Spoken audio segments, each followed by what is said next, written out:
हमारे plant dormancy से अभी अभी बाहर आना शुरू हुए हैं, तो इनको कोई भी फर्टिलाइज़र देने से पहले हमने इस बात का ध्यान रखना है कि ऐसी कोई भी फर्टिलाइज़र नहीं देनी जिससे हमारे पौधों को फंगस लग जाए।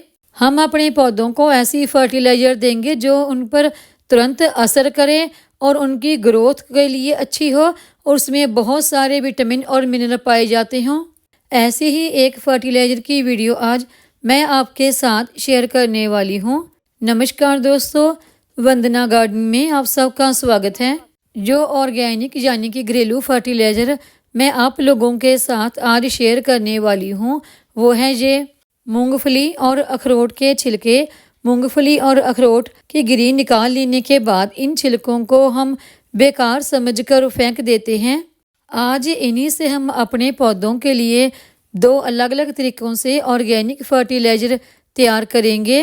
वो फर्टिलाइज़र जो हमारे पौधों पर तुरंत की तुरंत ही असर करेगी और इस फर्टिलाइज़र के इस्तेमाल से हमारे पौधों की ऑल ओवर ग्रोथ भी बहुत अच्छी होगी, क्योंकि जैसे मूंगफली की गिरी में और अखरोट की गिरी में बहुत सारे पोषक तत्व पाए जाते हैं, तो इनके छिलकों में भी काफ़ी सारे पोषक तत्व पाए जाते हैं।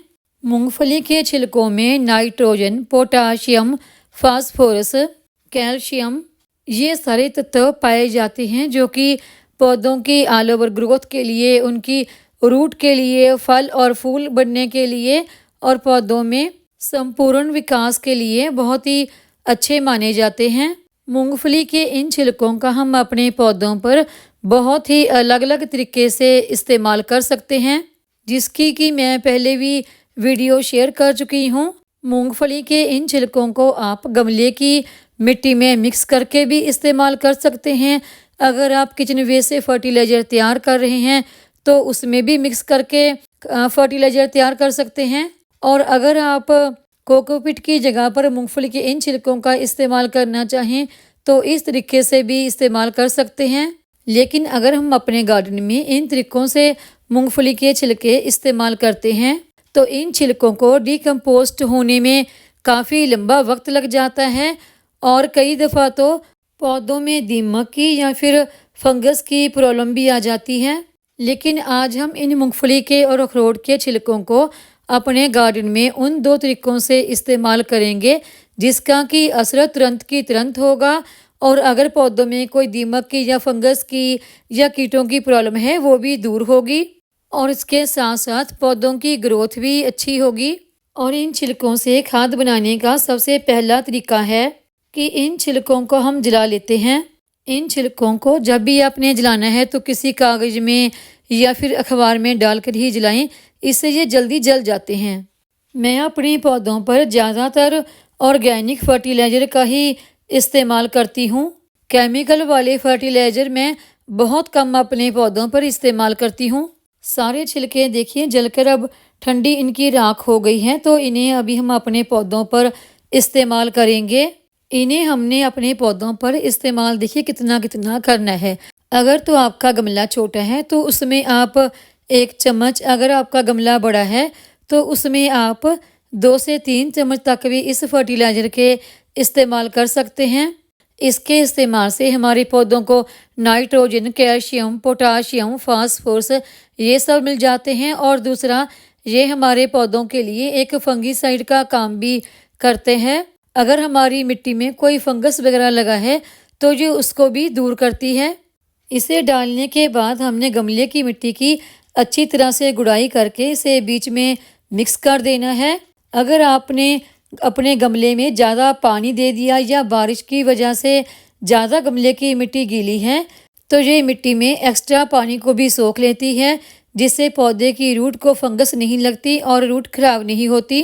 अगर आपके पौधे की पत्तियों पर कोई फंगस लगा है या कोई कीटों वगैरह का अटैक हो गया है या मिली बग लगा है तो आप इन छिलकों की राख को पौधे की पत्तियों के ऊपर स्प्रिंकल भी कर सकते हैं और दूसरे दिन यानी 24 घंटे के बाद पौधे की पत्तियों को साफ पानी से अच्छी तरह से धो जरूर दें।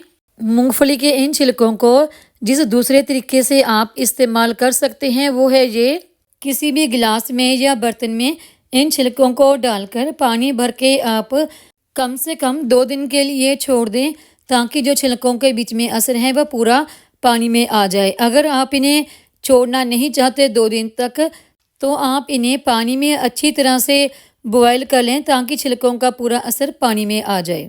और 2 दिन बाद का रिजल्ट देखिए, छिलकों का पूरा असर जो है पानी में आ गया, पानी का कलर भी चेंज हो गया है। अभी हम इसे छान लेंगे और इन बचे हुए छिलकों में आप दोबारा पानी डालकर भी फर्टिलाइज़र तैयार कर सकते हैं, या फिर अगर आप किचन वेस्ट से फर्टिलाइज़र तैयार करते हैं तो उसमें भी इस्तेमाल कर सकते हैं। और इस लिक्विड फर्टिलाइज़र में हम दुगनी मात्रा में पानी डालकर अपने पौधों पर इस्तेमाल करेंगे, और ये न्यूट्रिशन से भरपूर हमारे पौधों के लिए लिक्विड फर्टिलाइज़र बनकर तैयार हो गई है। अगर आप इस फर्टिलाइज़र को ज़्यादा मात्रा में भी अपने पौधों पर इस्तेमाल करते हैं, तो इस फर्टिलाइज़र के हमारे पौधों पर कोई भी नुकसान नहीं होते। इस फर्टिलाइज़र को आप हर 15 से 20 दिन के बाद अपने पौधों पर फिर से रिपीट भी कर सकते हैं। ये मूंगफली के और अखरोट के छिलकों की 2 इंस्टेंट फर्टिलाइज़र मैंने आपको बताई, जो आपके पौधों पर तुरंत की तुरंत असर करती हैं। उम्मीद है आपको मेरी ये आज की वीडियो पसंद आई होगी। वीडियो पसंद आई हो तो वीडियो को लाइक करें, सब्सक्राइब करें, शेयर करें, कमेंट करें, बेल आइकॉन को ज़रूर दबाएं, ताकि मेरी आने वाली हर नई वीडियो का नोटिफिकेशन आपको मिलता रहे।